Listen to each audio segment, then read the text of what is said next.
Ram Ram friends, ఏం clarity! Hats off. 22 ఏళ్ల ఆమెకి ఉన్న క్లారిటీ హిందువులకు ఉంటే 100 ఏళ్ళు ముగులులు, ఢిల్లీ సుల్తానేట్స్, బ్రిటిషర్లు మనల్ని పాలించే వాళ్ళే కాదు.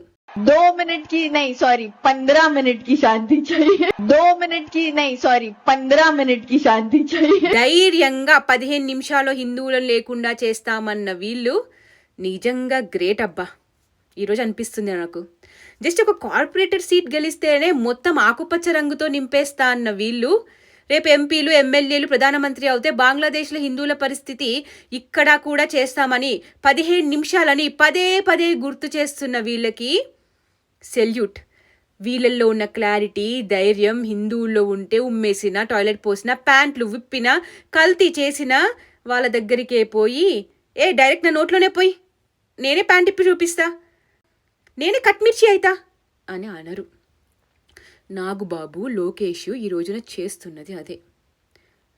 ఈరోజు నోట్లో పోయించుకున్న అదే, నోట్లో బన్నులు పెట్టించుకున్నా రేపు వీళ్ళకి ఓట్లు వెయ్యరని వాళ్ళకి అర్థం అవ్వట్లేదు.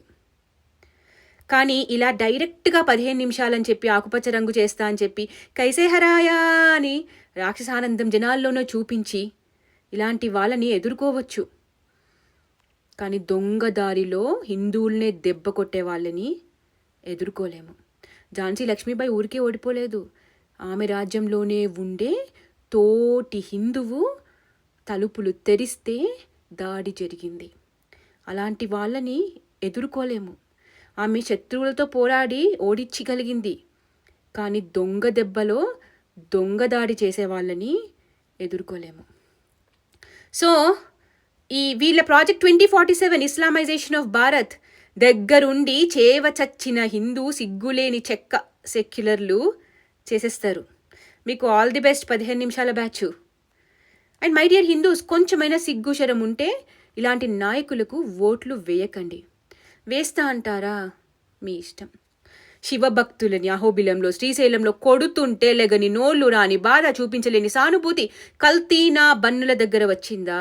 మిస్టర్ లోకేష్ది హెరిటేజ్ కోవా రేట్ ఎంత? కాస్త లాజిక్ వాడలేకపోయారా వాళ్ళు?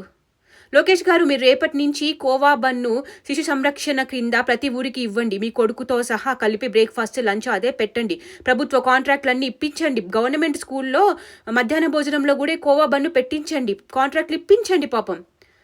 కానీ మొన్న మేడారంలో అమ్మిన బన్ను మాత్రమే అమ్మాలి. క్వాలిటీ చెక్ ఉండకూడదు, డేట్ చెక్ ఉండకూడదు. ఆయనే కల్తీ చేశాను, రవ్వ కలుపుతాను, అది కోవా కాదు, ఏదో కొద్దిగా కలుపుతాం కానీ రవ్వ అది ఇది కలుపుతామని చెప్పాడు కదా, అలానే చేపించండి.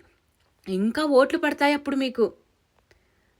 పోనీ ఇప్పటి నుండి కనీసం హెరిటేజ్ కోవా ఇవ్వండి అందరు అబ్దుల్లాలకి. ఎందుకంటే ఎక్కడ పడితే అక్కడ బస్సులు పెట్టి హిందువులు మాత్రమే ఎక్కువగా ఉండే దగ్గర మాత్రమే బస్సులు పెట్టి అమ్ముకుంటున్నారు కదా, వాళ్ళకి ఫ్రీగా పంపించేసేయండి.